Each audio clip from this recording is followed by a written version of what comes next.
صحيح جون ادوارد ما بقاش موجود خلاص، وده الامر الواقع في نادي الزمالك، ولكن اللي ما ينفعش يحصل ابدا ان منصب مدير الرياضي ده ما بيبقاش موجود. فاخبار بتاكد ان مجلس الاداره عاوز شيكابالا. هل فعلا انت شايف شيكابالا يقدر على المنصب ده ولا لا؟ ولا انت عاوز حد يكون شماعه ويكون هو اسطوره مثلا، فالناس تهاجمه هو ويسيبوك انت وما فيش حد يتكلم عليك، وانت تاخد التورته والشوله وحله وهو نجح؟ ما انا عاوز يعني انتوا شايفين شيكابالا ينفع يدير المنظومه دلوقتي بتاعت الكره؟ هل مؤهلاته ينفع هو دي اللي هيجيب اللعيبه والصفقات وهيظبط الدنيا؟ انا عاوز اسال السؤال ده بس للاداره.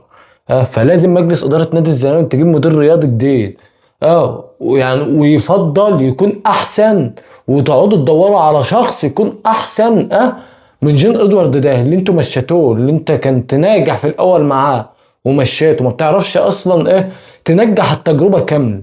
سيبك بقى من واحد من مجلس الاداره هو اللي يمسك الفريق الكوره، التجربه دي هتفشل 100%، لان مفيش واحد فيكم ينفع. اقسم بالله ما في واحد فيكم ينفع يمسك حتى بص رائد فاصل. رائد فاصل. المشكله بقى ان المجلس الاداره بتاعنا دي بطيء ومميت في اتخاذ القرارات. كان ممكن اصلا قرار المدرب دي بعد نهايه الدوري على طول، ان معتمد جمال مكمل وخلاص. او مثلا خلينا نتكلم مثلا على اتخاذ القرار بتاع جون ادوارد دي، كان نفس الحكايه، ممكن كان الموضوع تخلص من بدري، واللي هو الاجتماعات اللي كان بتحصل دي. بس ازاي احنا بنموت وبنأخر في الحاجه لغايه ما بص الضغط الكبير هيكون علينا؟ اتفرج بقى على معتمد جمال الفترة الجاية وعبد الواحد السيد، والضغط اللي هيكون عليه والمشاكل اللي هتكون عليه، واللعيبة من أول ما هتنزل فترة التدريب عاوزة فلوس. الصراحة الواحد تايب على مدار السنين في الكلام عن أخبار الزمالك والمشاكل بتاعت الزمالك والصراعات اللي بين المجلس والناس اللي حواليه، والناس اللي بتقول إن أنا بحب الزمالك اللي هي بتحب الزمالك، ولكن الحقيقة هم بيحبوا نفسهم أكتر بكتير، بيتفرجوا بس وهمهم المنفعة الشخصية بتاعتهم. يعني مفيش واحد فيهم الا بيحب نفسه اكتر من الزمالك وعاوز ياخد حته من التورته. اول ما بيحس ان هو بره التورته خلاص. خلاص اتعودنا في الزمالك ان كل يوم ممكن يبقى فيه قرار جديد. علشان كده فكره الصدمه، واللي احنا اول مره نحسب ان ده، لا والله كنت عارف ان ده اللي هيحصل. بس المهم دلوقتي والايام الجايه ان ما عادش في وقت، اقسم بالله ما عاد في وقت. كل يوم تاخير بيصعب المهم اكتر.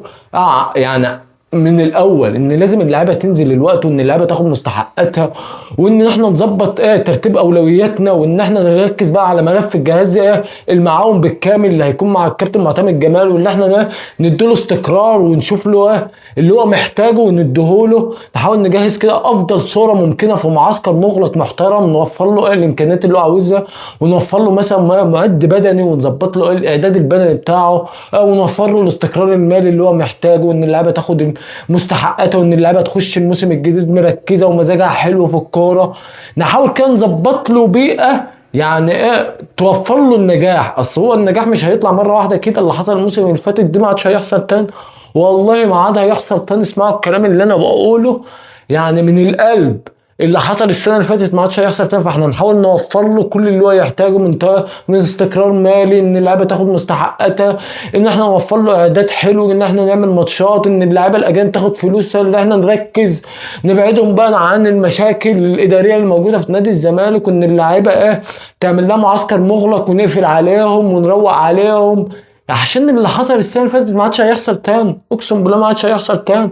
انا عارف اللي احنا بنطلبه دوت حاجات مستحيله في نادي الزمالك، بس احنا بنحاول نتكلم مع مجلس الاداره، يعني نتكلم مع الناس المسؤوله عن الكره في نادي الزمالك، ان الزمالك يستحق احسن من كده، ان الجمهور يستحق احسن من كده. جمهور نادي الزمالك ده اقسم بالله يتعمل له تمثال، يتعمل له تمثال. اي حد بيشجع الزمالك مش طبيعي. اقسم بالله اللي بيحصل في نادي الزمالك ما شفتش جمهور في حياتي بيركز في كمية المشاكل الموجودة بره الكرة. نادي الزمالك وجمهوره مظلوم كرويا. ان احنا بنفكر ولازم نفهم القانون بيقول ايه، ونشوف اللوائح بتقول ايه، وان الزمالك لازم يعمل ايه، وان احنا نضغط على دايما. القرار ما بيتاخدش الا بالضغط، وان الناس كلها تتكلم. كان ممكن اصلا موضوع يا عم انت شايف ان مثلا جون ادوارد ده تعبان ومش احسن حاجه، او اللي هو مثلا معطل زي ما انت بتقول ان التدريب ينزل، ما كان من بدري. لما انت شايف ان الموضوع يوصل لكده ما كان من بدري. القرارات ليه بتتاخر؟ ليه بنحط نفسنا تحت ضغط؟ اللعيبه ناقص 20 يوم، 18 فريق نزلوا وعملوا تحضيرات الا نادي الزمالك يا اخي. يا اخي حرام على اللي بيحصل في نادي الزمالك وجمهوره يا اخي. يا اخي ده الواحد تعب.